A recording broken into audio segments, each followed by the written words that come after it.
que habíamos llegado acá, ¿no? A ver, la clase, vamos a hacer un repaso breve de la clase anterior. Estamos abordando el tema de poblaciones. El tema de poblaciones puede tener gran importancia para la conservación de especies que estén en peligro de extinción, especies que pueden actuar también como plagas de los cultivos o pueden actuar como transmisoras de enfermedades. Así que, digamos, el conocimiento de las poblaciones es muy importante. ¿De qué forma las caracterizamos a las poblaciones? Bueno, uno de los primeros indicadores es el tamaño de la población, ¿sí? El tamaño de la población puede ser indicativo de la posibilidad de extinción de una especie, puede ser indicativo en el caso de una plaga del peligro que puede ocasionar para un cultivo, puede ser indicativo justamente de la probabilidad de transmitir más o menos una enfermedad. En el caso de vectores, como pueden ser los mosquitos, ¿no? Así que, digamos, el primer indicador que usábamos era el tamaño de la población, cuántos organismos hay. En algunos casos nos servíamos no solo del número, sino tal vez reflejaba mejor la biomasa o la cobertura, ¿sí? Según el objeto de estudio, la importancia de esa población.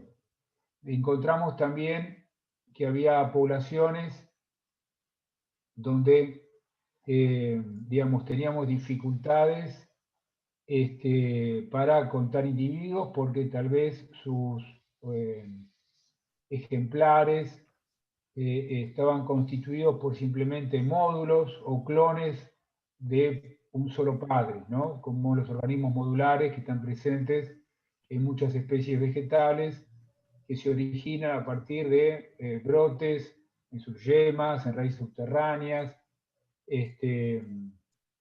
constituyendo clones que son en realidad un solo organismo genéticamente, ¿no? Porque generalmente nosotros hablamos de población como un conjunto de organismos que tienen variabilidad genética.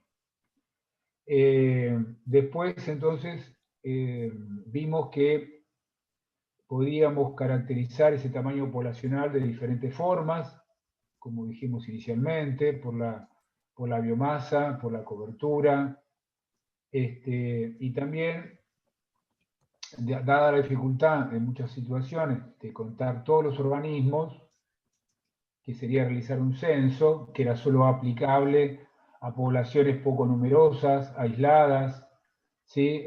Y generalmente sésiles, porque si se mueven es más difícil contarlos, necesitamos emplear otro tipo de indicadores que podrían ser en unos casos basados en muestreos o indicadores relativos, sobre todo en poblaciones que tal vez eran migrantes. Entonces utilizamos tal vez las huellas que dejaban, los nidos, en el caso de aves migrantes,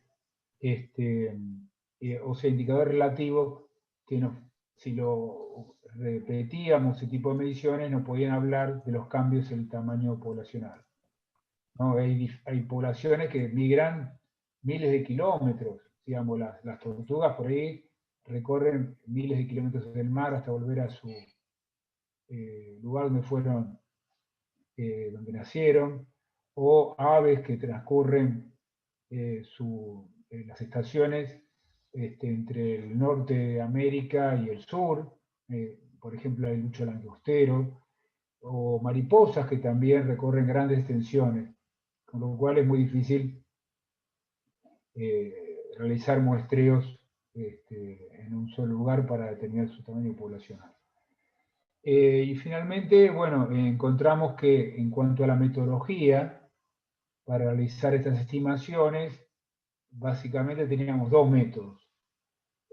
Muestreo en parcelas, destinado a plantas especialmente que no se mueven, o a organismos sésiles, ápodos, animales que no se mueven, y el método de captura y recaptura, o marcado y recaptura, para el caso de los animales.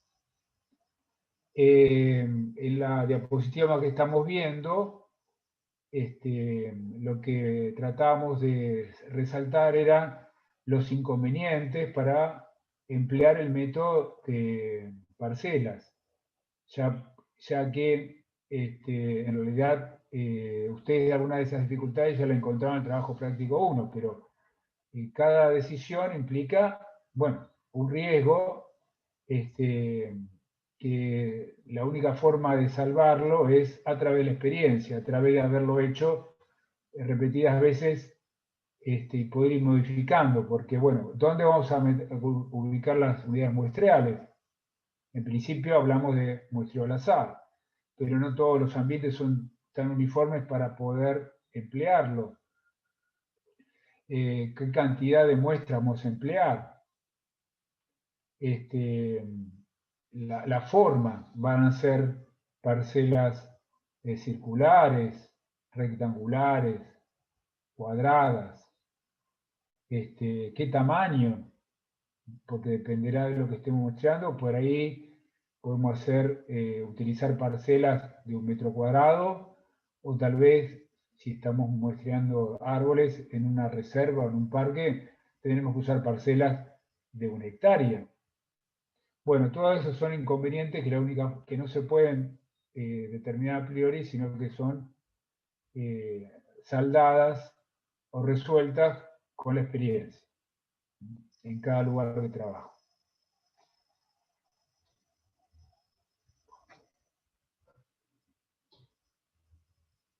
Bueno, habíamos hablado cuando iniciamos el tema de poblaciones, que había parámetros básicos, ¿no? Como el tamaño poblacional, y también parámetros primarios y secundarios que caracterizaban las poblaciones. Uno de ellos es la proporción de edades. La proporción de edades tiene que ver con el crecimiento poblacional. Es decir, si las poblaciones presentan una proporción de individuos en etapas juveniles, uno podría pensar que la población va a seguir creciendo. ¿Se entiende? Si la población tiene una proporción de individuos en etapas seniles, no reproductivas, estamos pensando que esa población está envejecida, que posiblemente va a comenzar a descender su tamaño, la cantidad de organismos. ¿Se entiende? De todas maneras, esto es una foto, porque hay muchas poblaciones animales que según la etapa del año tienen una composición o una proporción de edades que va variando. Posiblemente esto de la proporción de edades resulta sobre todo útil, entre otras poblaciones, la población humana, ¿no? Entonces uno encuentra que las poblaciones de los países europeos tienen una proporción de su población en las etapas seniles o posmaduras elevada, y eso coincide en que su crecimiento cada vez es menor, y posiblemente muchas de estas poblaciones se encuentran en decrecimiento.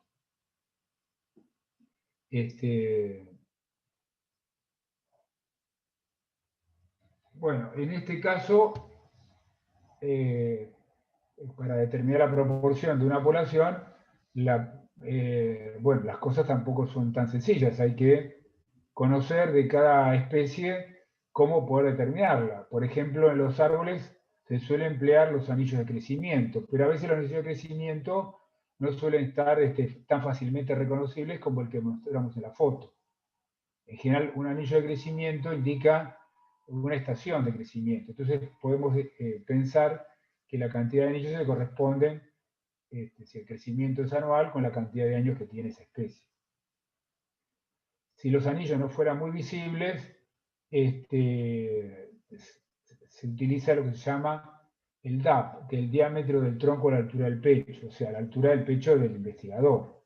¿Sí? Entonces, el diámetro de los árboles, del tallo principal de los árboles, me podría dar indicio de la edad que tiene ese árbol.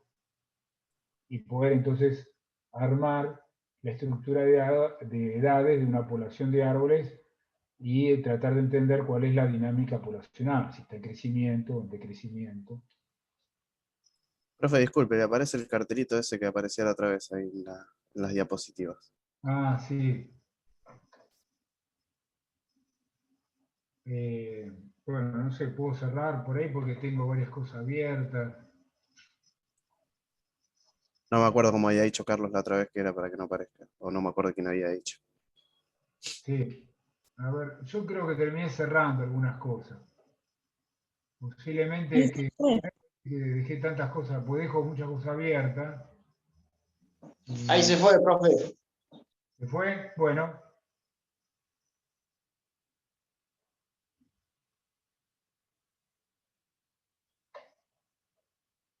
¿Se ve la diapositiva ahora?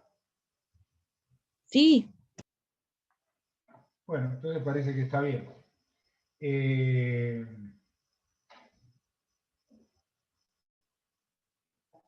Bueno, en el caso de animales, bueno, también cada especie tiene sus particularidades que nos permiten reconocer su edad relativa.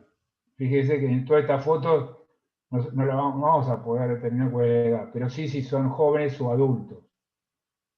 ¿Sí? Porque también tampoco es fácil reconocerla. Entonces nos puede estar hablando en forma relativa a la proporción de jóvenes o de animales que por ahí ya no se encuentran en capacidad reproductiva y señalando entonces que la población estaría en decrecimiento. Bueno, acá tenemos, por ejemplo, a través del color y la forma de las plumas podemos distinguir si los animales son jóvenes o adultos de pavos o de codornices, como se ve arriba. ¿Sí? El extremo puntiagudo caracteriza las plumas de los pavos y redondeado a los adultos. Y hacia la derecha y arriba encontramos las plumas de las codornices. Las plumas de las codornices también, algunas son más puntiagudas de los jóvenes y tienen plumas más claras que los adultos. Si vamos a las figuras de abajo, nos encontramos en la diferencia de color en las colas de las ardillas, que son con franjas más blancas y negras notorias en los jóvenes, y el color es más mezclado en los adultos. Y finalmente, en la figura de abajo a la derecha, se encuentran fotos de los huesos de murciélago.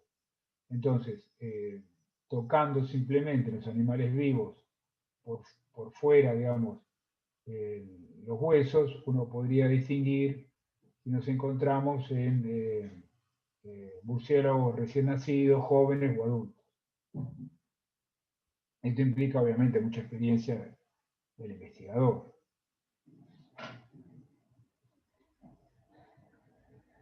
Bueno, otro aspecto característico de las poblaciones es lo que se llaman las curvas de supervivencia. Y las curvas de supervivencia nos dan datos sobre la probabilidad de sobrevivir que tienen los organismos desde el nacimiento. ¿Qué tal, Carlos? ¿Cómo andás? Bueno, y esto es característico obviamente de las poblaciones, pero también de los ambientes que se encuentran. Básicamente se pueden distinguir, digamos, tres tipos de curvas de supervivencia. Digamos, hay poblaciones que tienen gran cantidad de descendientes y que en las primeras etapas de vida se mueren la mayoría, una gran parte de la población. ¿Sí? Hay otras poblaciones que tienen como una tasa de mortalidad constante a lo largo de su vida. Y finalmente por ahí las de los en ambientes estables, digamos, y característicos de los mamíferos, incluido el hombre, que en general la probabilidad de muerte en las primeras etapas suele ser relativamente bajo y la mayoría de los organismos terminan muriendo al fin de lo que puede ser su ciclo de vida. Eso ocurre en la mayoría de las poblaciones humanas y también en mamíferos en ambientes estables, como pueden ser las cebras, los búfalos, bueno, y otras especies que ahora vamos a observar en algunos gráficos. Sí, estos son los tres modelos básicos de crecimiento, algunos autores hablan de 4 modelos, para simplificar vamos a hablar de 3. Fíjense que además para acentuar las diferencias se utilizan escalas logarítmicas en la ordenada. No es una escala aritmética, sino es una escala logarítmica. Fíjense que de 1 a 10 es la misma distancia del gráfico que de 10 a 100. Y en el eje de abscisa ponemos el largo de su ciclo de vida, ¿sí? La duración media de vida. Más allá de que por ahí, en el caso de humanos, podemos pensar en 70, 80 años, y de las otras podrían ser meses. ¿Se entiende? Pero, digamos, la unidad usada en abscisas es el ciclo esperado de su vida media. Entonces así nos permite comparar estas curvas de supervivencia en distintas especies.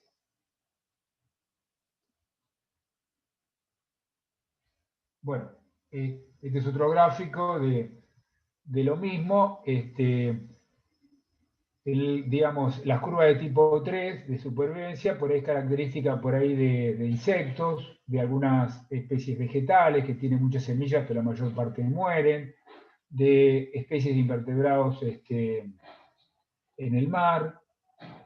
El tipo 2 por ahí es más característico de aves, hidras, donde tiene una tasa de mortalidad constante a lo largo de su ciclo de vida. Y tipo 1, bueno, ya las nombré en la diapositiva anterior, y ahora vamos a ver igual unos gráficos especiales de cada tipo. Bien, acá vemos una ardilla que se asemejaría más al tipo 2, como una probabilidad constante de muerte a lo largo de su ciclo de vida.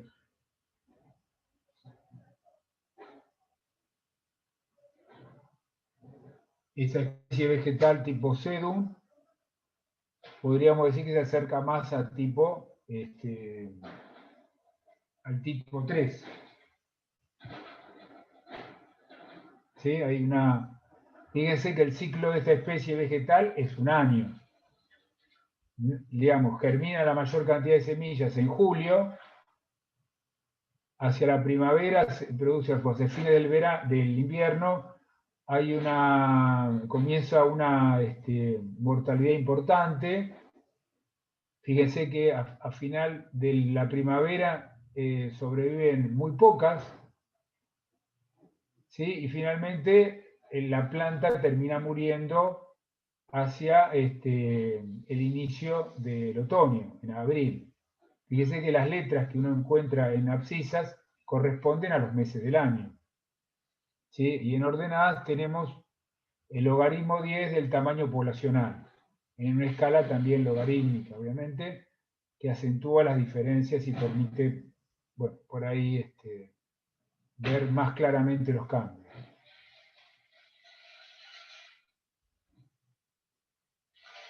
Acá tenemos, bueno, una curva de supervivencia del ciervo, y arriba a la derecha la cebra, bueno, que es más cercana, digamos, al tipo que llamamos 1, ¿no?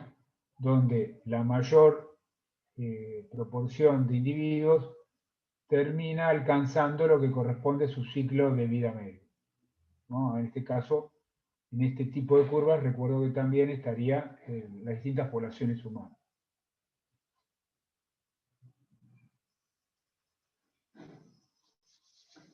Bueno, otro dato importante, otra información importante de las poblaciones, además de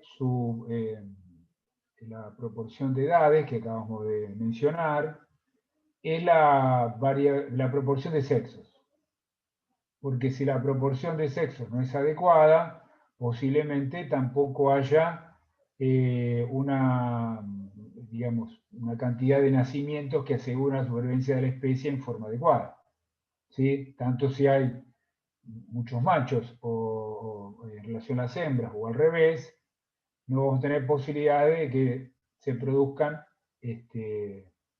un número adecuado de nacimientos para conservar la especie, ¿sí? O conservar la población. Y otro tema que resulta inconveniente para los investigadores es que no es fácilmente a veces en las especies diferenciar los sexos. Es decir, a veces la diferencia de los aspectos morfológicos de machos y hembras no es tan fácilmente reconocible.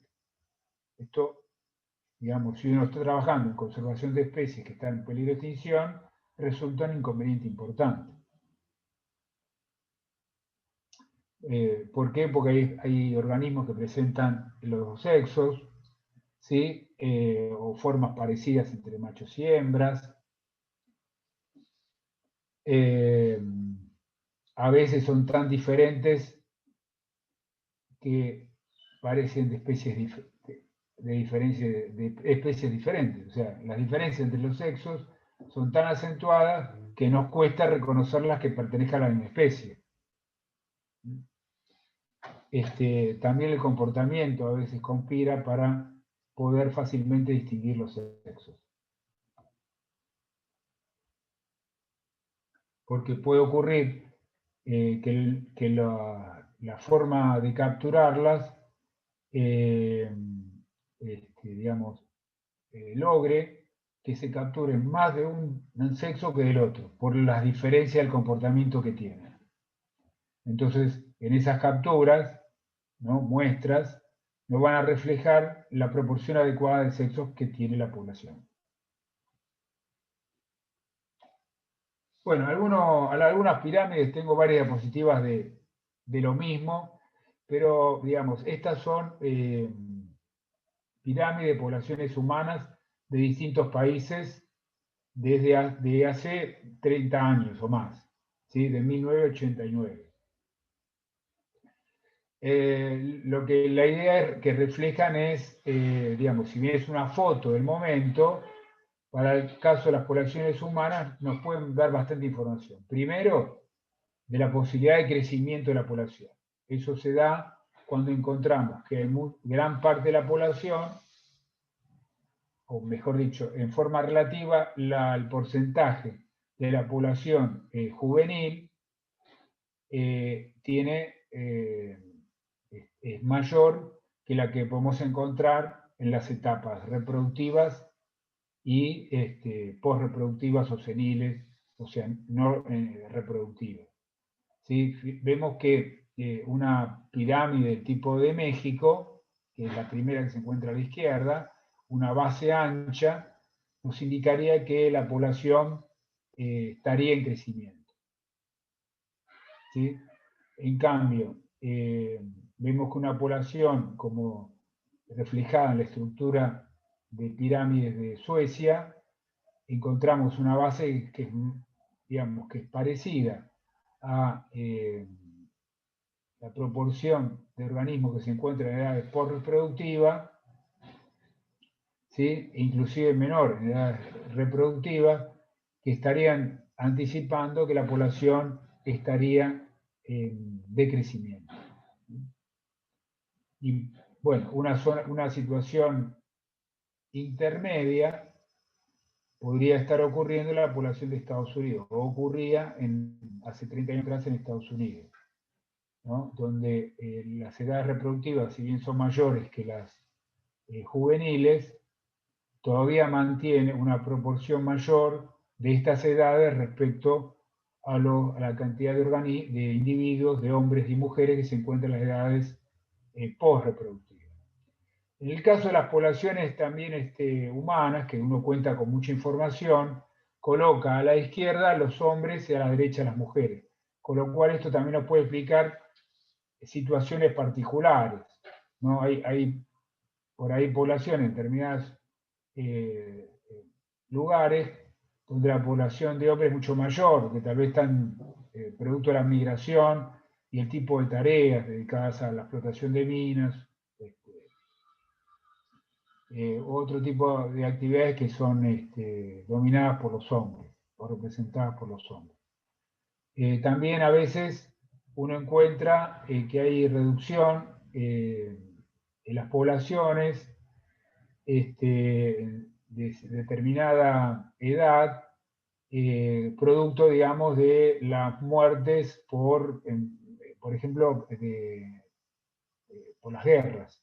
Entonces uno encuentra que esos escalones, sobre todo en las poblaciones masculinas, se redujeron notoriamente, y uno lo observa si uno tiene pirámides que, digamos, bueno, que refleja lo que ocurrió en la Primera y Segunda Guerra Mundial.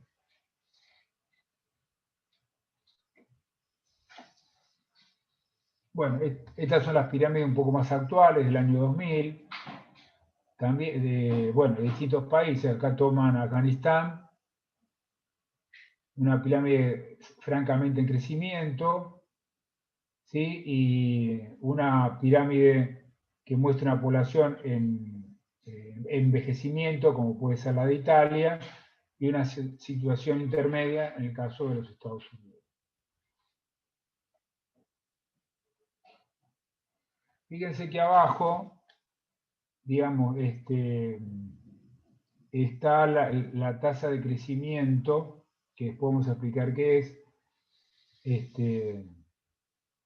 o velocidad de crecimiento expresada en porcentaje por año, de Afganistán, Estados Unidos e Italia. Fíjense que en Afganistán la velocidad de crecimiento nos indica la cantidad de nuevos individuos que se agregan a la población por año y cada 100 habitantes. O sea, evidentemente los nacimientos superan la mortalidad.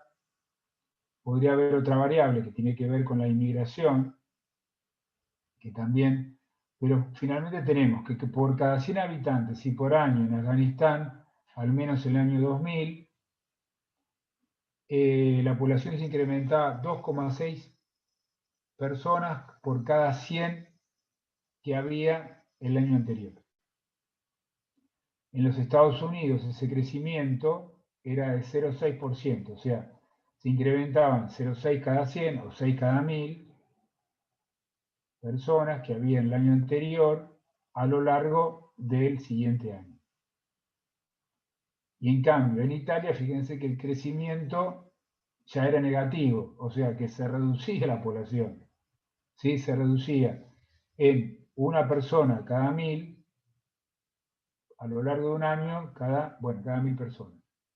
¿Sí? O sea, la población había, inclusive en un momento mostraban que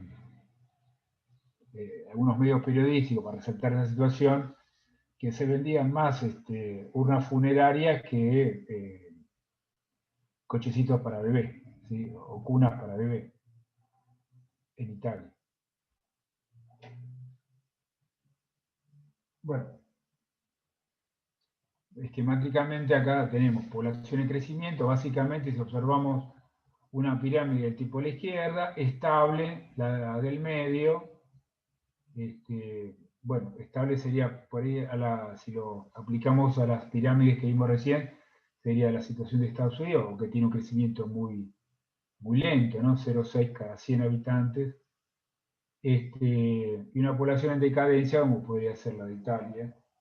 Acá se muestra la figura de la derecha. Bueno, en esta diapositiva simplemente estamos explicando lo que acabamos de comentar.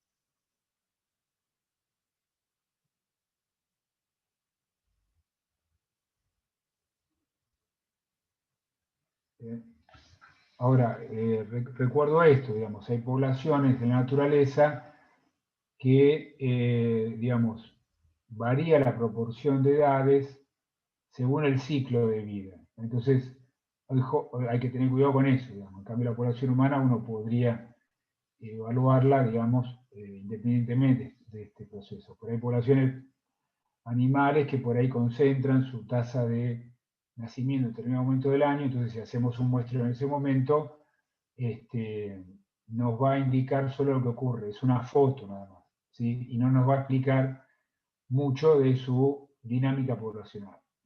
Es decir, finalmente la población podría estar en expansión o en decrecimiento o estable. Bueno, otro parámetro importante es la distribución en el territorio. Y la distribución en el territorio, en un ambiente, va a estar determinado por dos factores fundamentales. Uno, el tipo de propagación o la relación entre los organismos de la propia especie, o sea, factores propios de la población, pero también va a estar determinado por la heterogeneidad del ambiente.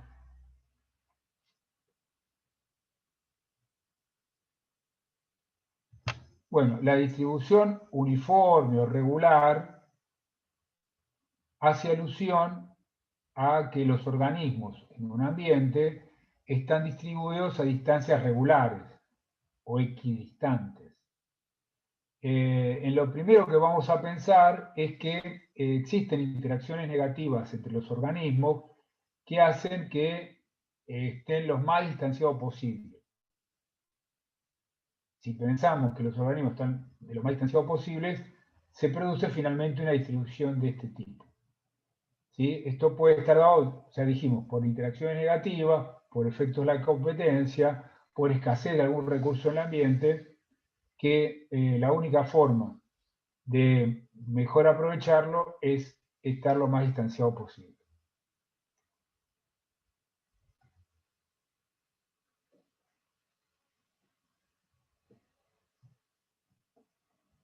En el caso de muchos animales encontramos que hay peleas por el territorio, o a veces simplemente formas de comportamiento que eviten estar agrupados. Muchos machos a través de aves con el canto suelen indicar cuál es su territorio. ¿Sí? La orina de los animales suele marcar también su territorio. A veces los distanciamientos ocurren básicamente entre subgrupos o familias, digamos que están gobernadas por machos. Entonces el distanciamiento efectivamente ocurre entre machos reproductivos, ¿sí? Que están separados de otros y presentan distribución hacia el interior por ahí agrupada con organismos de otro tipo, por ahí organismos jóvenes, sean machos o hembras, y rodeadas por ahí de muchos de hembras que no están afectados por este modelo de distribución. Entonces, están distribuidos en forma regular, tal vez entre los machos, y agrupados a nivel de esas congregaciones de tipo familiar, de machos, crías y varias hembras. Disculpame, hola César. Ejemplo fácil, los lobos marinos que todo el mundo conoce. Los lobos marinos y los leones marinos que forman harenes es un ejemplo fácil que todos conocen de esto que acaba de decir.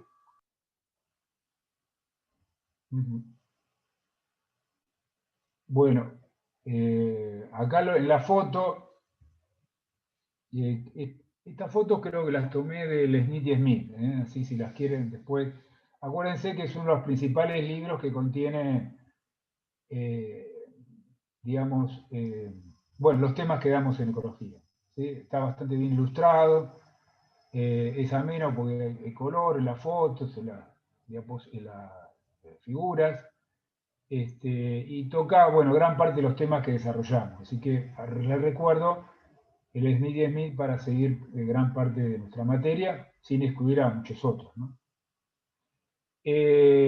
Bueno, esto lo que muestra son arbustos en un desierto de Asia, el desierto de Karakum. Obviamente un desierto, en las principales limitaciones, además de las altas temperaturas, es la baja disponibilidad de agua. La baja disponibilidad de agua, digamos, ponen en competencia a las plantas que pueden sobrevivir, como este tipo de arbustos. Con lo cual, la mejor forma de evitar la competencia es mantenerse lo más alejada de otro arbusto. Recordamos acá que la principal limitante es el agua. Entonces, el agua termina siendo el factor por el cual compiten estos arbustos.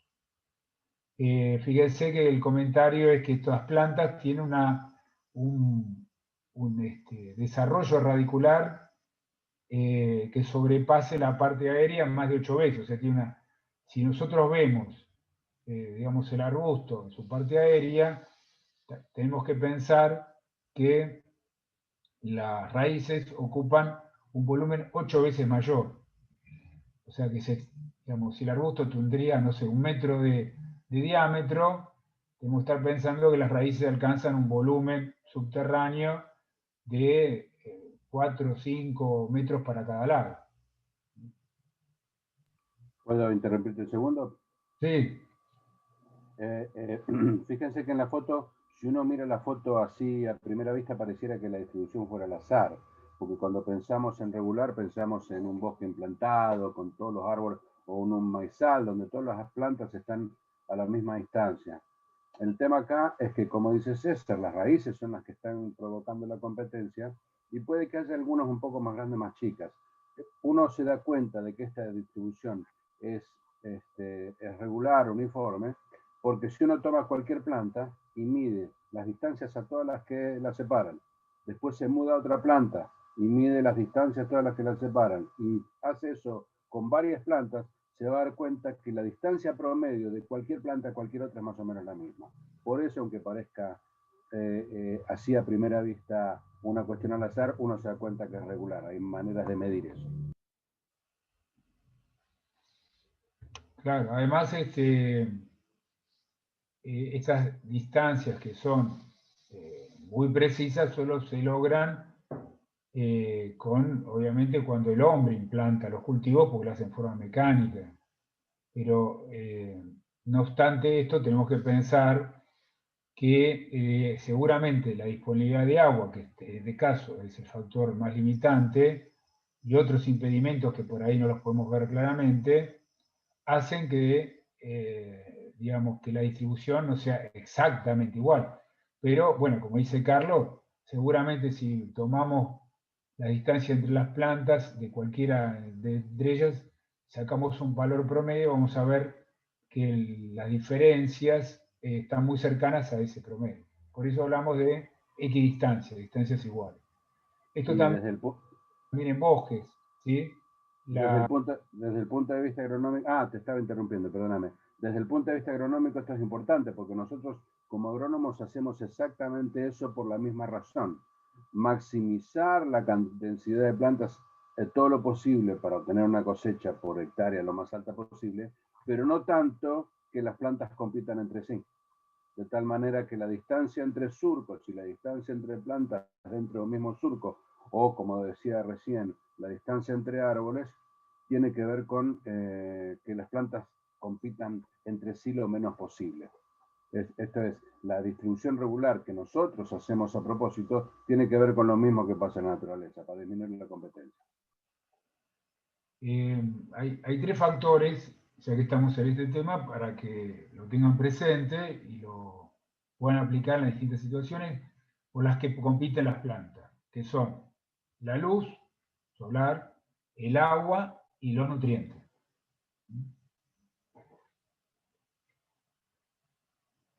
Entonces, profe, en este tipo de distribución, o sea, se producen interacciones y es de forma negativa, como menciona el material de la unidad 4, porque hay competencia entre estos organismos. Hay competencia por el agua, es un recurso escaso, y entonces, evidentemente, si estarían muy próximas compitiendo 2 plantas por la misma limitada cantidad de agua, digamos, o alguna moriría, porque la competencia igual no es equitativa, digamos, ¿sí? Por ahí la planta que estaba instalada antes logra crecer más y la otra termina muriendo. Bueno, o la biomasa era mayor, o tuvo alguna condición que le permitió crecer más rápido y apropiarse del recurso antes que la otra. Entonces, termina ocurriendo esto, digamos, que se mantienen a distancias en las cuales cada una podrá tomar la cantidad de agua necesaria para desarrollarse. Gracias.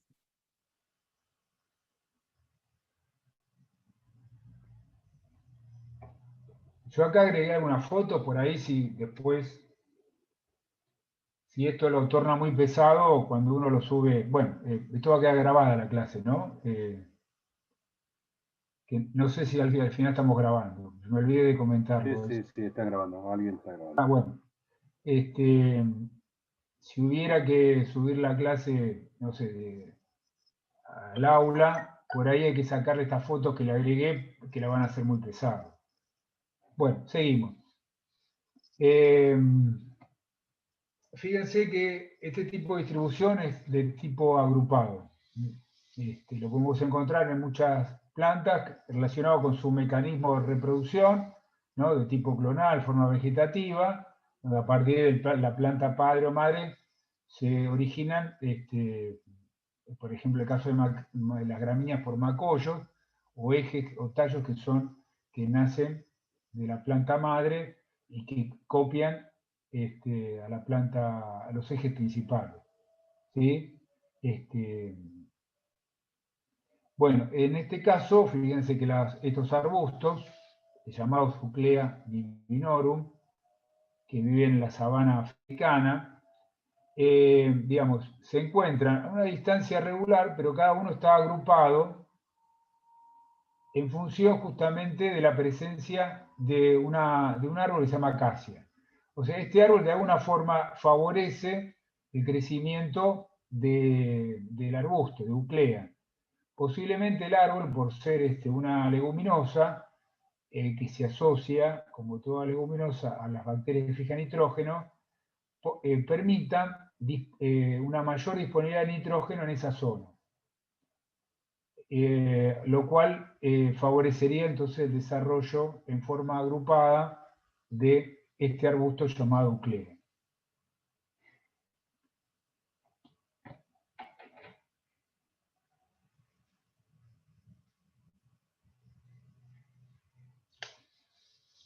Bueno, acá está una explicación de las causas que se deba la distribución agrupada o contagiosa, que ya habíamos, creo, anticipado, ¿no? Eso puede ser producto de la multiplicación como clones, tanto en plantas como también animales, como los corales, las anémonas.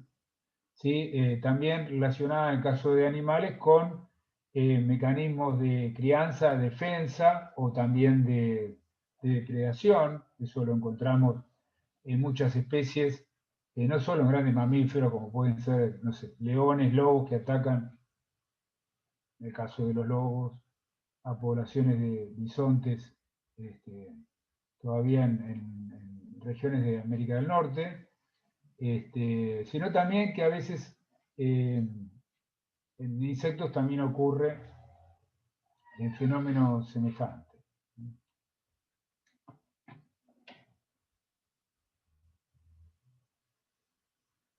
Bueno, y el último tipo de distribución, que se llama al azar, ¿sí? Que no es igual que uniforme, regular, digamos, seguramente se puede dar en situaciones en las cuales los organismos de una población no tienen mecanismos ni de atracción ni de repulsión especialmente, lo cual da como resultado que digamos, matemáticamente, que la probabilidad de encontrar un organismo en un lugar es la misma que encontrarlo en otro. O sea, la probabilidad de encontrar un organismo cerca de otro es igual que de encontrarlo alejado.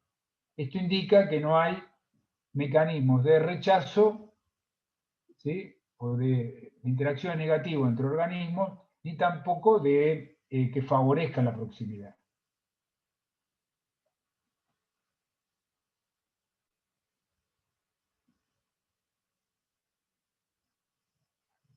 Bueno, y ahora vamos a empezar con justamente a describir cómo crecen las poblaciones.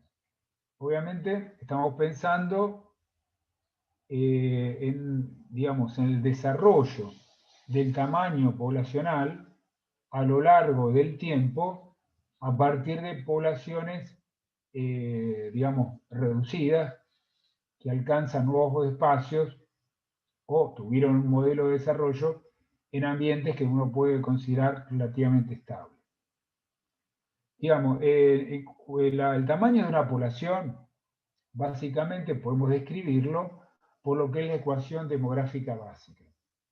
La ecuación de demografía básica de cualquier población está dada por la cantidad de individuos o el tamaño poblacional que tiene la población en cierto momento, más los individuos que se suman a ella producto de los nacimientos y de la inmigración, es decir, los que llegan de otros lugares.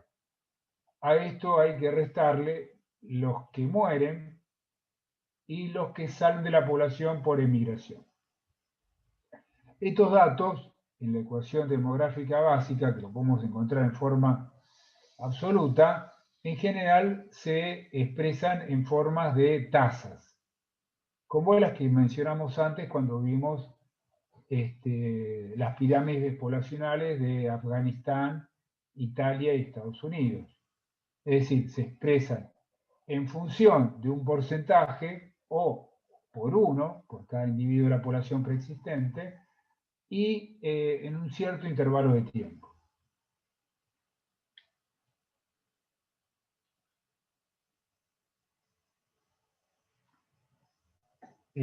Bueno, acá simplemente una aclaración respecto a los términos de migración y dispersión.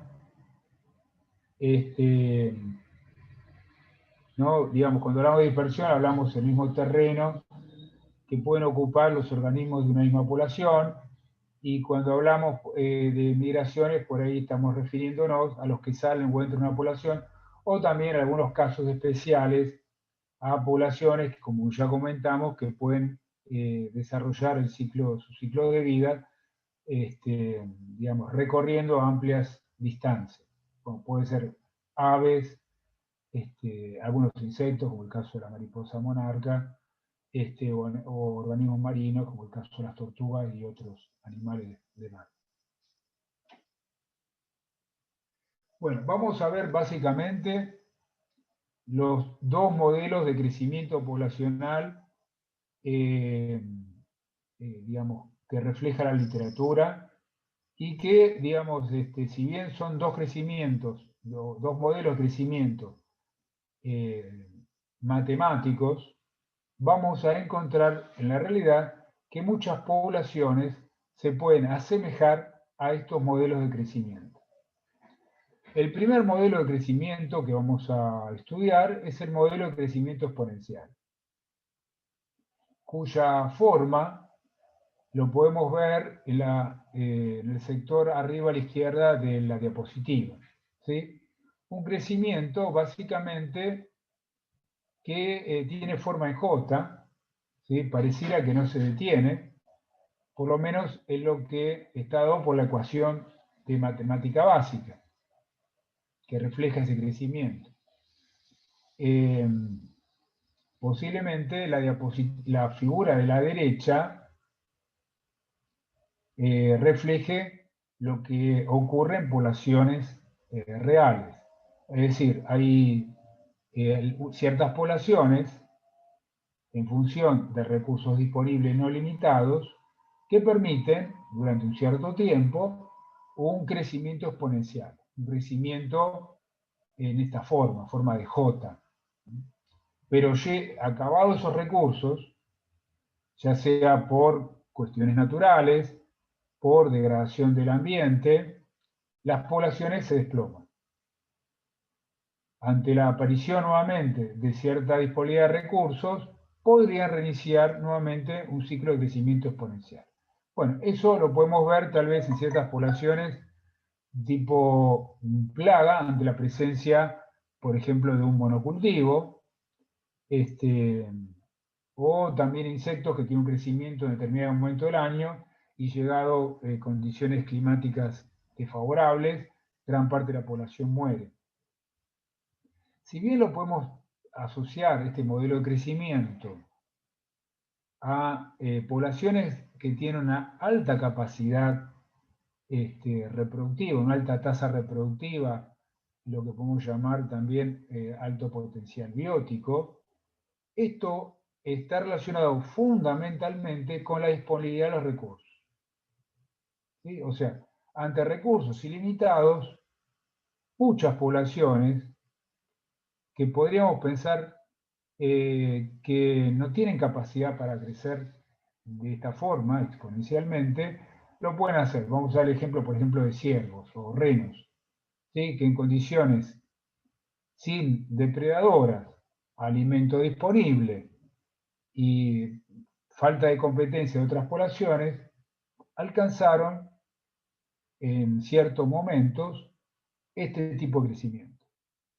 Y por otro lado, vamos a encontrar también que poblaciones unicelulares, como ejemplo de hongos, en el caso de levadura, que en ambientes con recursos limitados, me refiero a lo que puede ser simplemente el crecimiento en un tubo de ensayo de una población de levadura, estas poblaciones van a tener un crecimiento, o sea, no van a poder tener un crecimiento, no me quiero adelantar porque todavía no lo expliqué, no van a tener un crecimiento de tipo exponencial y tendrán otro modelo de crecimiento que vamos a explicar a continuación, que es el modelo logístico.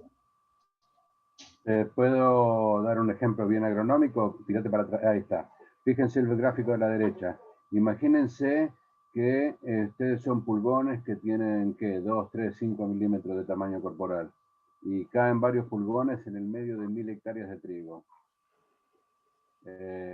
Para el tamaño del pulgón, para el tamaño de esa población, eso es alimento infinito, literalmente infinito.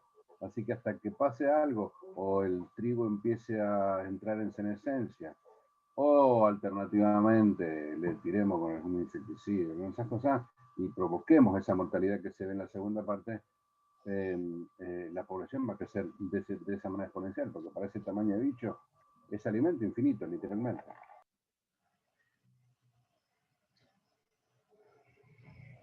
Bueno, entonces, recuerdo lo siguiente para este modelo. Depende de poblaciones que tienen capacidad de tener una tasa reproductiva elevada, o sea, que tienen muchos descendientes en corto periodo de tiempo, pero finalmente el que tiene la última palabra es el ambiente, en el sentido de que recursos ilimitados permiten este modelo de crecimiento. Bueno, acá en esta diapositiva lo que vamos a explicar un poquito de esta ecuación que describe el modelo de crecimiento exponencial. Y también de qué factores podrían, digamos, controlar a estas poblaciones.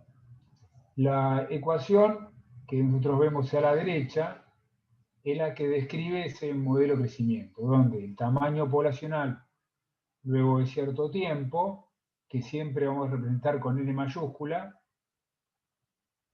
¿sí?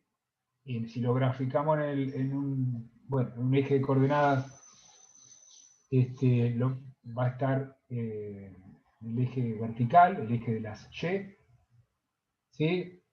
Va a depender del tamaño inicial de la población, multiplicado por E, elevado a la tasa máxima de crecimiento, que ya vamos a explicar, por el tiempo. ¿Sí? Eso es la ecuación básica matemática que describe esta curva que está graficada en esta diapositiva. Obviamente, en condiciones reales, no va a haber ninguna población que indefinidamente crezca de esta forma. Pero sí vamos a encontrar, como explicó también Carlos, momentos donde ciertas poblaciones van a poder crecer de esta forma.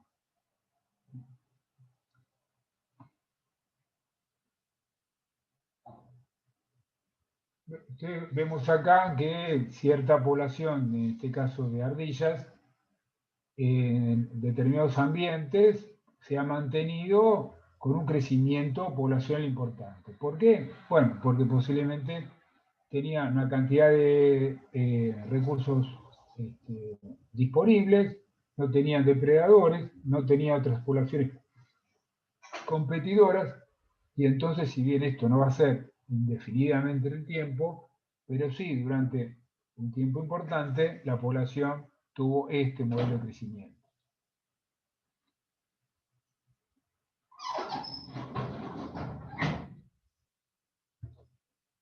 Acá tenemos una, digamos, una población de renos, un gran animal, digamos, que ante situaciones de competencia posiblemente no tenga esta forma de crecimiento. Sin embargo, esta población de renos fue introducida en una isla donde no había depredadores, donde no había otros competidores, donde la cantidad de pasto era muy abundante y tuvo un modelo de crecimiento semejante al exponencial. ¿Sí? Por lo menos entre los años 1910 y 1940. ¿Ven que tiene esa forma en J? Como que la población crece, crece, crece. Hasta 1940, donde el crecimiento de esta población terminó agotando, degradando el ambiente, agotando los recursos, el alimento que en un momento era, para una población menor, ilimitado. A partir de ahí la población se desplomó y alcanzó en 1950 un tamaño poblacional semejante al que tenía cuando se introdujo en esa isla alrededor de 1910.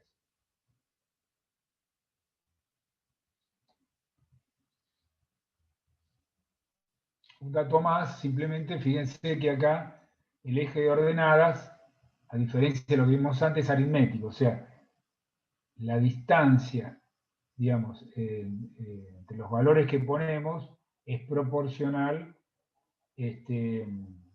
a la cantidad de individuos que hay. ¿Sí? O sea, 1 centímetro, no sé, o 2 centímetros acá serán 500 individuos. En el caso de cuando hacemos escalas logarítmicas, esto no ocurre. Bueno, y acá lo que estamos viendo es el otro modelo de crecimiento. ¿Sí? El que tiene forma de una S alargada. Se llama sigmoide porque es parecido a la letra sigma del alfabeto griego. ¿Sí? Crecimiento logístico lo llamamos. Si uno lo compara con el gráfico anterior, uno ve como que después de cierto tiempo se termina estabilizando la población, no crece más. ¿Sí? Tal vez fluctúa alrededor de un cierto valor.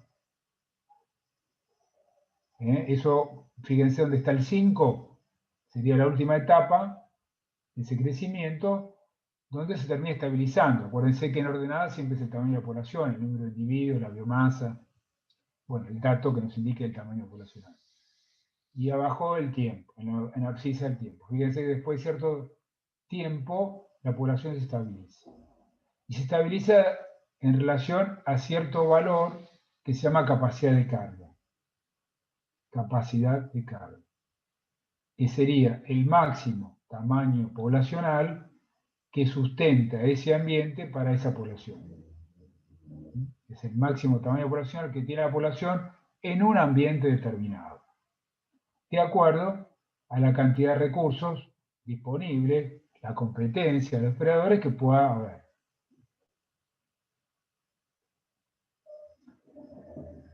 Vamos a tratar de describir esta curva, ¿sí? Porque es importante.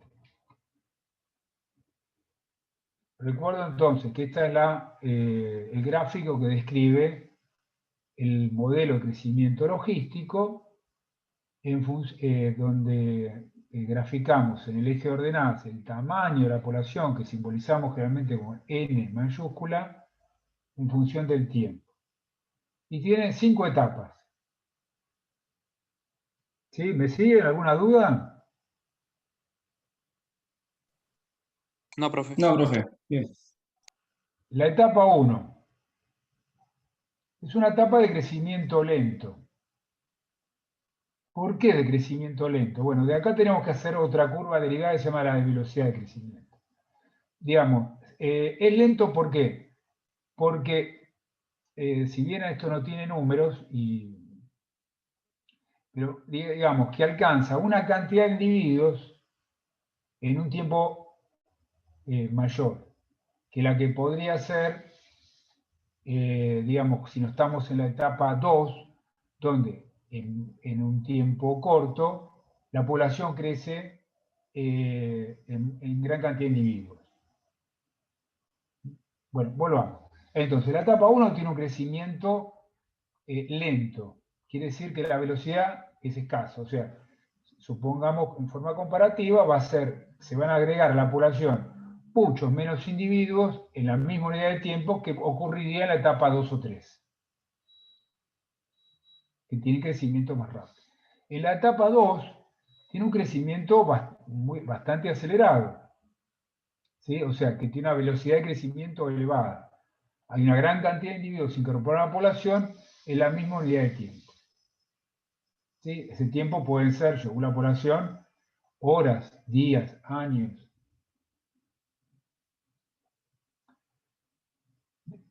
Entre la etapa 2 y la etapa 3 hay algo que es característico de esta población, que se llama el punto de inflexión, y que por ahí muchos lo vieron también en matemáticas, que es donde la curva cambia de concavidad.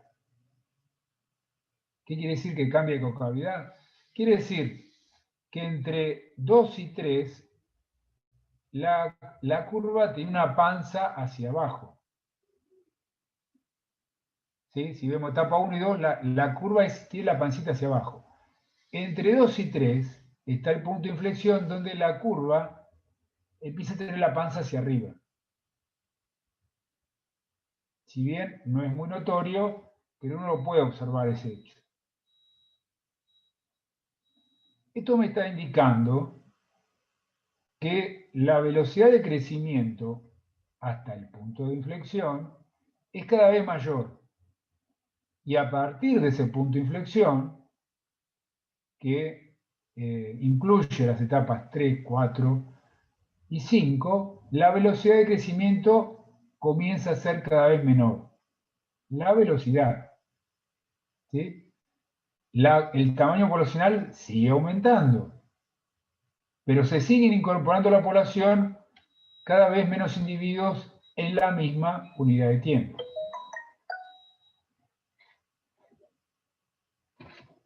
¿Me siguen? Hasta que llega el punto 5, donde esa velocidad de crecimiento se hace cero.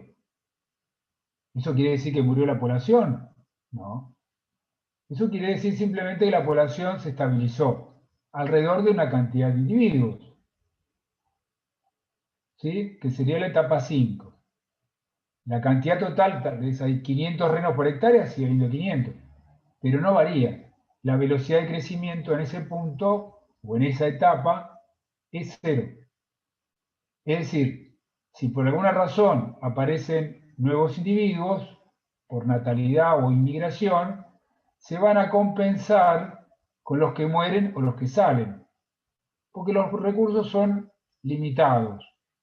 ¿Sí? El ambiente ofrece una cantidad de recursos para un tamaño poblacional de las poblaciones que se acerca a lo que se llama la capacidad de carga, que se ajusta a la capacidad de carga.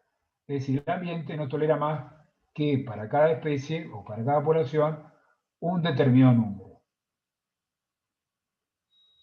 En realidad posiblemente ese número sea fluctuante, pero oscilante en más o en menos en función de lo que se ve en el gráfico como capacidad de carga, que es básicamente el número máximo de individuos que tolera un ambiente para una determinada población.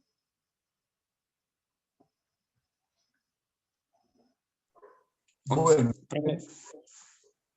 O sea que la línea puntuada va a estar marcada como, por ejemplo, a la hora de hacer el crecimiento tenemos que hacer tener el límite o algo así para marcar esa línea punteada.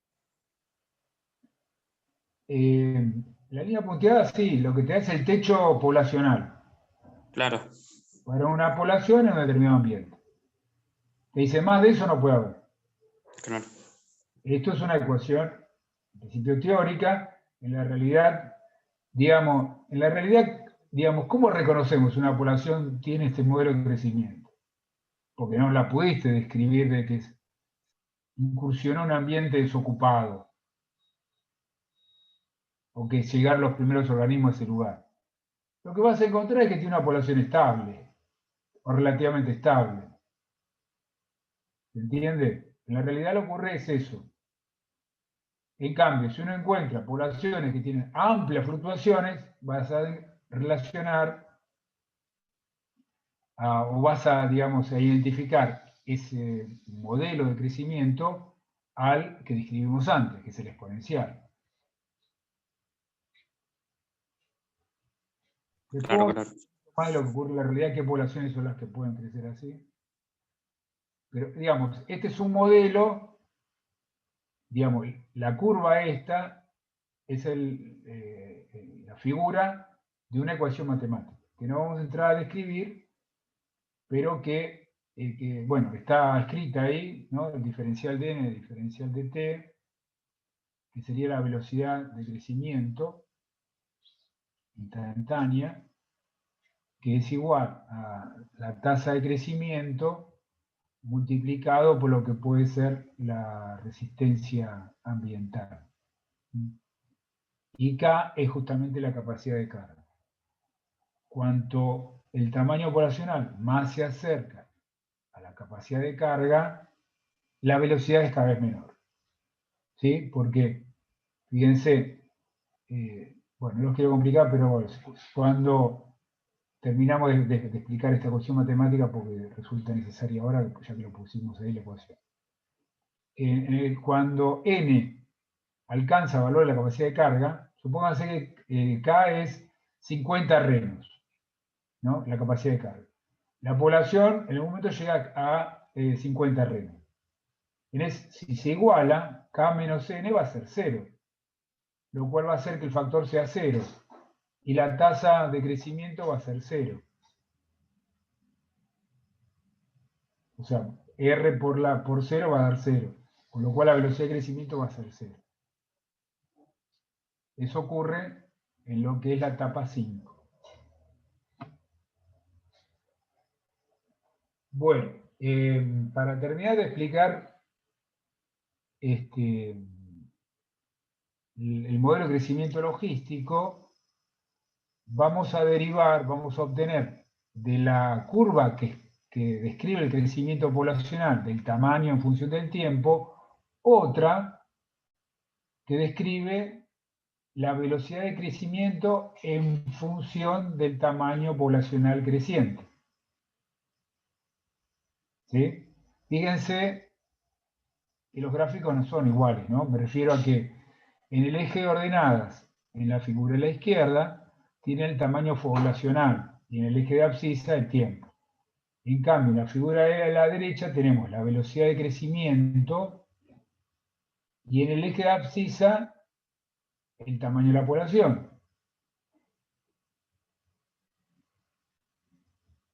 ¿Hasta ahí se entiende? Sí, profe. Bueno, cuando hablamos de velocidad siempre tenemos en función el tiempo. Sí, una velocidad, ¿saben a qué lo podemos relacionar también a producción? ¿Sí? Producción de biomasa. La producción es una velocidad, porque es síntesis o variación de materia orgánica en función del tiempo.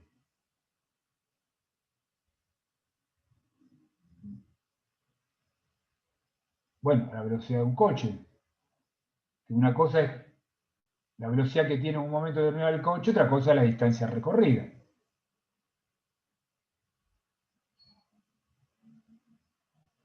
Bueno, entonces, esto es una explicación matemática, ¿no? Así que trate de concentrarse en los gráficos. A la izquierda tenemos la curva de crecimiento como la que mostramos anterior, ¿no? Sería esta curva. A la derecha tenemos la velocidad de crecimiento. Lo que vemos acá es que la velocidad crece, ¿sí? Porque a medida que aumenta el tamaño de la población, la velocidad crece. La curva verde se va incrementando. ¿Hasta qué punto? Hasta lo que nombramos antes como el punto de inflexión. El punto de inflexión no solo grafica el cambio de concavidad de la curva de la izquierda, sino que además coincide con lo que es la mitad de la capacidad de carga. Es decir, K sobre 2. O sea, que el punto de inflexión corresponde a la mitad de los organismos que puede sustentar ese ambiente. ¿Sí? O sea, si la población de renos, dijimos que la capacidad de carga de la población de renos era de 50, digamos, el punto de inflexión se produce en 25, cuando el tamaño de la población llega a K sobre 2. Y a partir de ese punto, la velocidad empieza a decrecer. Por eso ve que tienen forma de montaña, ¿sí? Forma de N. No sé. A partir de ese punto, que se alcanza la máxima velocidad, empieza a crecer. Y termina en 0 cuando el tamaño de la población alcanza la capacidad de carga, que el gráfico está indicado con la letra K. ¿Sí? Cuando el tamaño de la población alcanzó la capacidad de carga, deja de crecer y se estabiliza la población.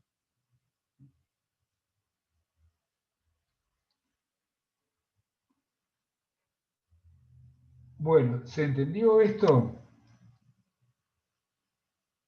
Sí, profe. Sí, sí. Sí, profe.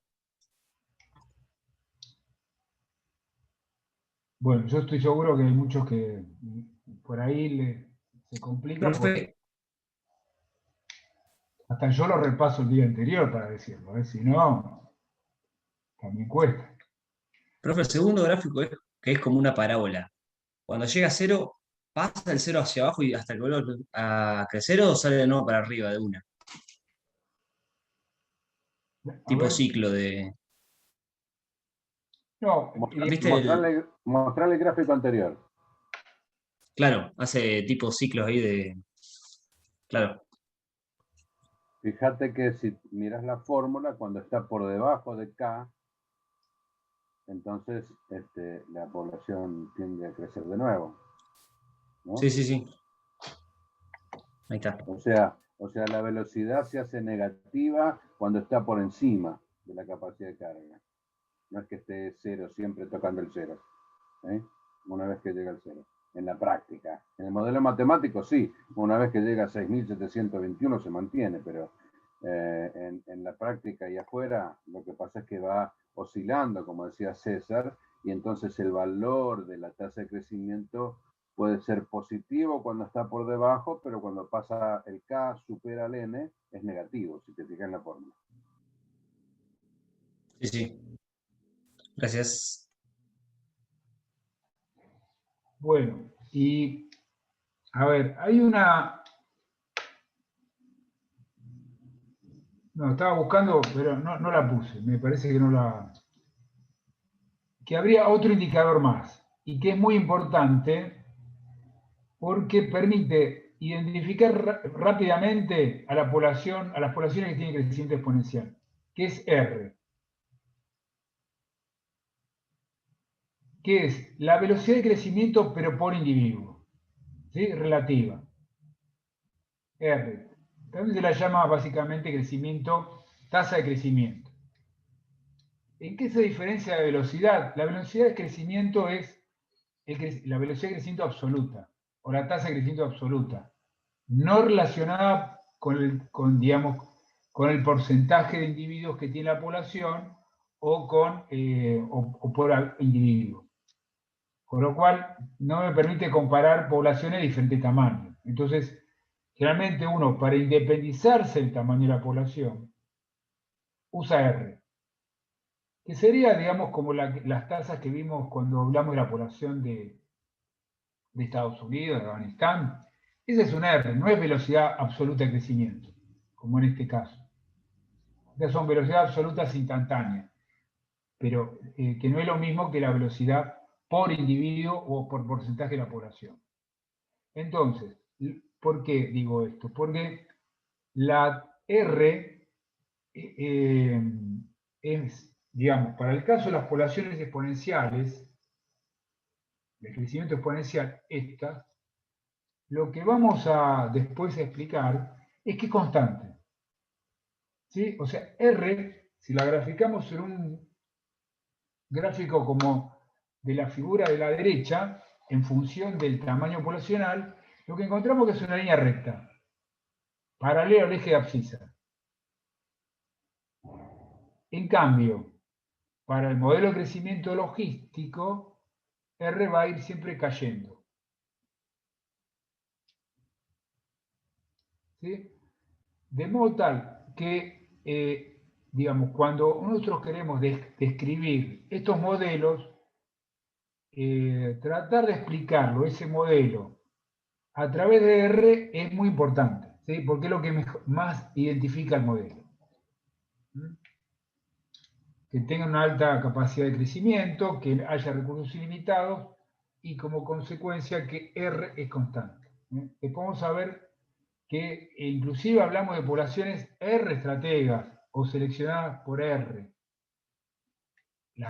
Poblaciones reales que se ajustan al modelo de crecimiento exponencial. Así que por eso es importante tener alguna idea de R, entender esa R. Bueno, digamos, podemos también diferenciar, digamos, para el crecimiento logístico, las diferencias que se podrían dar en lo que podría ser su capacidad potencial de crecimiento y lo que realmente puede crecer en función de los recursos limitados, que acá lo representamos como la resistencia ambiental. ¿Sí? Hay poblaciones que podrían tener posibilidad de crecer en función de su potencial biótico, que es la máxima capacidad de reproducción que tienen en condiciones ideales, ¿sí? Que podría ser parecido al crecimiento en J, y el que tiene una población que describe una forma de crecimiento logístico, se termina estabilizando, esa diferencia está dada por la resistencia ambiental. La resistencia ambiental será la escasez de recursos, la competencia de los depredadores.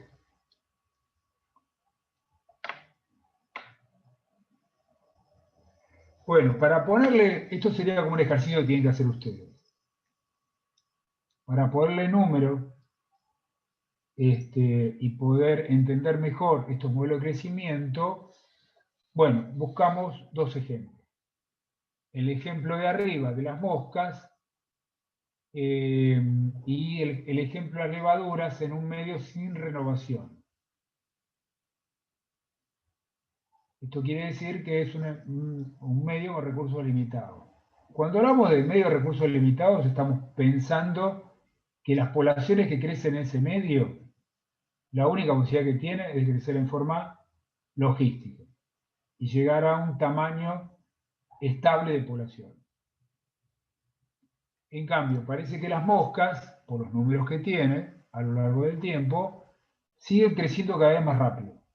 Con lo cual, simplemente sin hacer ningún gráfico, viendo los números del tamaño poblacional, me estaría llevando a pensar que tiene un crecimiento de tipo exponencial. Bueno, queda pendiente esto de que ustedes lo grafiquen. ¿Sí? Recuerdo que generalmente uno pone en el eje de ordenadas el tamaño de la población y en el eje de abscisas el tiempo. Y que si uno tendría que graficar la velocidad o la tasa de crecimiento por individuo, acuérdense que ahí ponemos esa variable en ordenada, velocidad de crecimiento, tasa de crecimiento, y en el eje de abscisa ponemos el tamaño poblacional.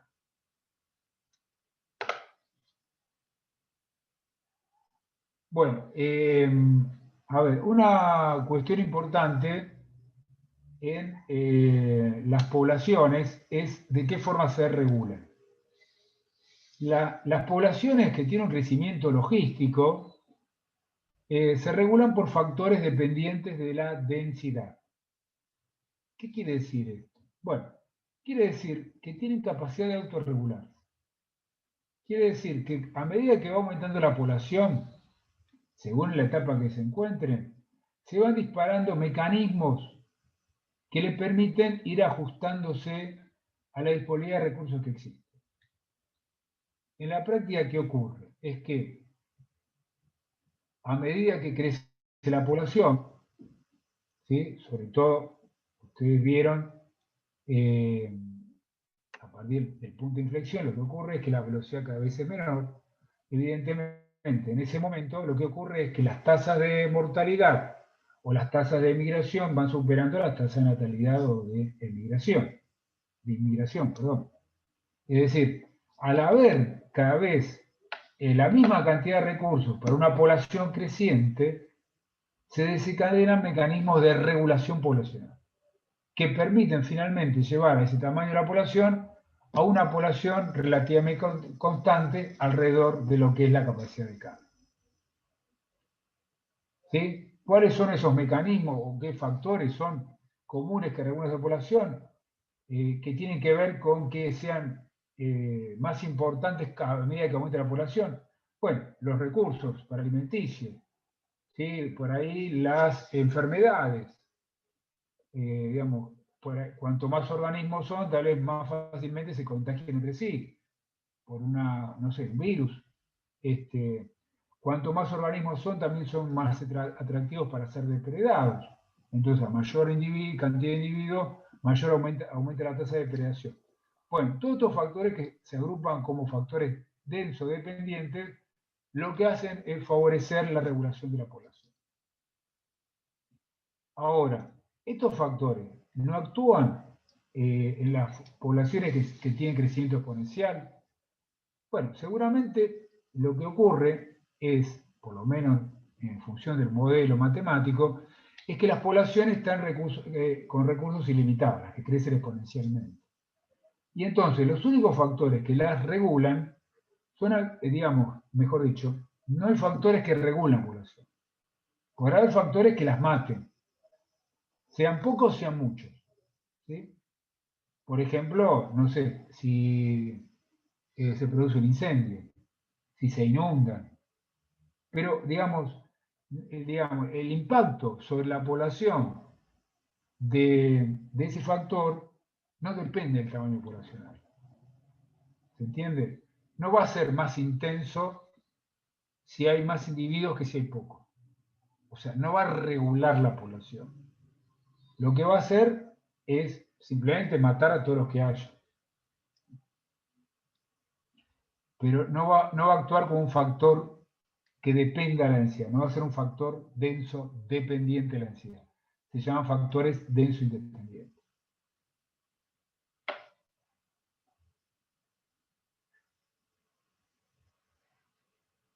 Bueno, ¿cómo actúan entonces? Para ponerlo en una forma más gráfica, que se entienda, los factores denso dependientes o denso independientes. O sea, aquellos que dependen de la densidad o son independientes de la densidad. ¿Sí? Repito, que los factores que dependen de la densidad, su intensidad se incrementa cuanto hay más población. Cuanto más individuos hay de una población, esos factores son más intensos que donde hay poco. Los factores densos independientes actúan igual, haya pocos o muchos individuos.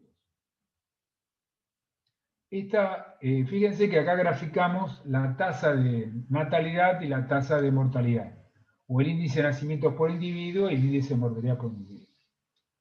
Si fuera un factor denso dependiente, la tasa de natalidad va disminuyendo a medida que la población crece.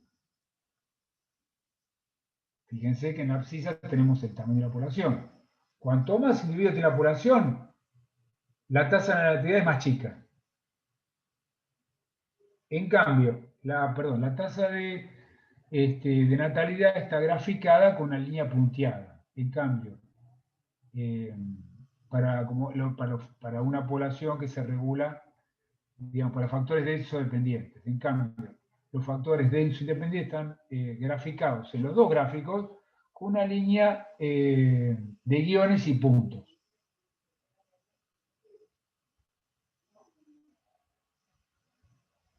¿Sí? Entonces, los factores denso-dependientes dependen del tamaño poblacional.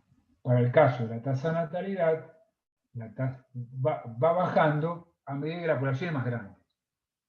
Entonces, a medida que la población es más grande y los recursos son limitados, cada vez tenemos menos recursos por cada miembro que se agrega a la población. Entonces, ¿cómo se regula la población? Disminuyendo la tasa de natalidad. ¿Y qué podemos esperar de la tasa de mortalidad? Todo lo contrario. Cada vez se va incrementando a medida que crece la población, que es lo que muestra el gráfico de abajo, donde dice tasa de mortalidad representada por guiones, la línea, se va incrementando a medida que la población crece. Un factor, ahora vamos a decir todo lo contrario, ¿no? Un factor denso independiente, que es independiente de la densidad, no cambia en función del tamaño poblacional. ¿Sí? En todo caso, matará a todos por igual. ¿Haya pocos o muchos individuos? Por ahí hay una helada que mata a todos por igual, haya pocos o muchos. Es un factor denso independiente. No ayuda a regular la población.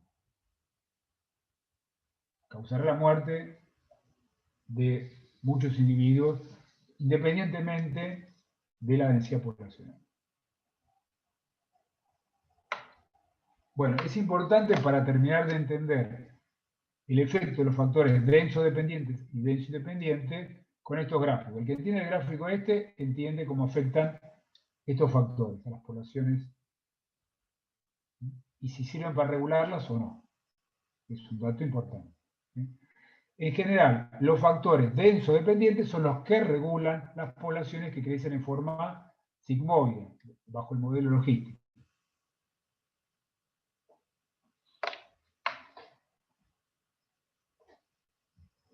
Bueno, acá hay una explicación de lo que acabamos de decir, para que ustedes lo lean y terminen de entenderlo, de ser posible.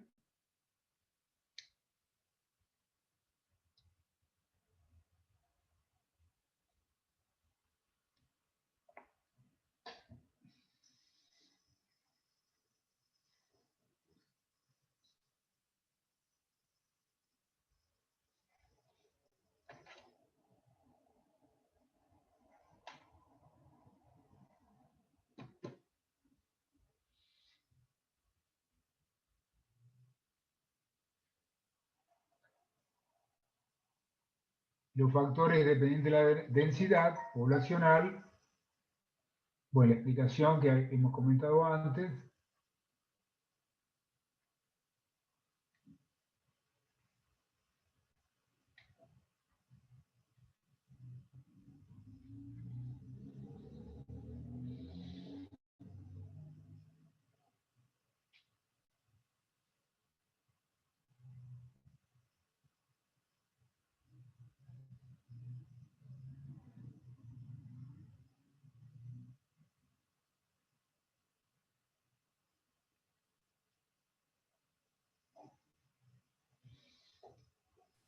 Bueno, yo creo que llegaría hasta acá, porque todavía nos queda una clase,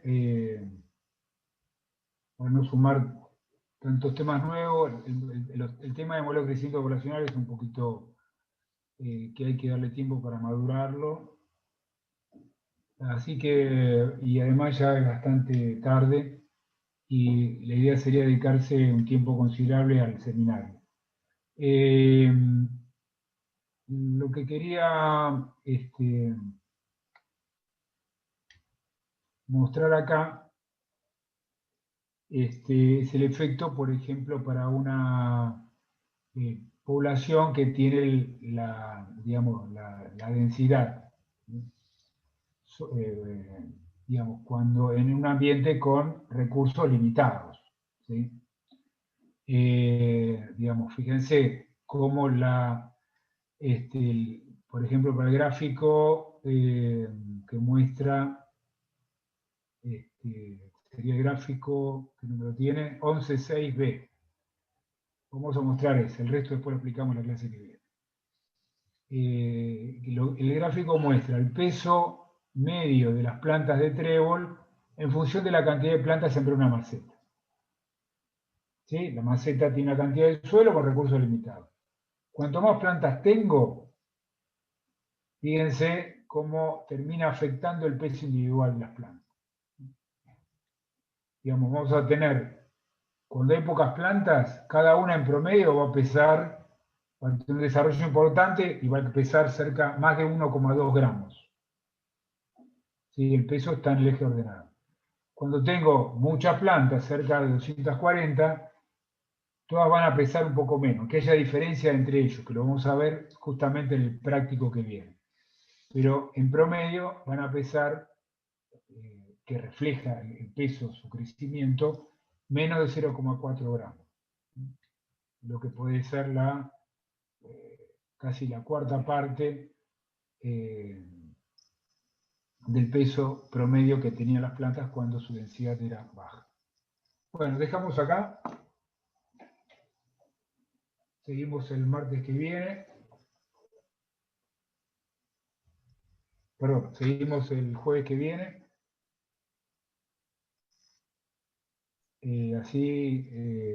Bueno, retomamos el seminario de mejoramiento y la clase que viene del jueves, con respecto a este tema, lo terminamos de ver y además vamos a repasar las preguntas y el texto que está en la guía de estudios de la unidad 4. Y ahí daremos por finalizado la unidad 4. El martes de la semana que viene sería un repaso y el jueves tenemos el parcial. Bueno, Patricia, ¿vos querés comentar cómo vamos a trabajar en el seminario? Bueno, la idea del día de hoy es terminar las preguntas que nos quedaron del primer paper y avanzar con lo que ustedes estuvieron trabajando sobre el segundo paper, que es el de maíz.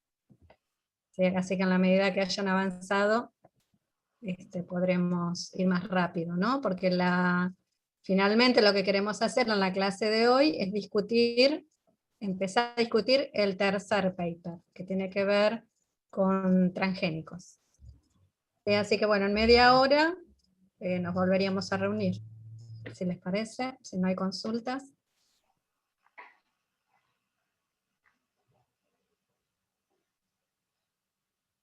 Nico, Dale, no sé si dale. querés parar la grabación.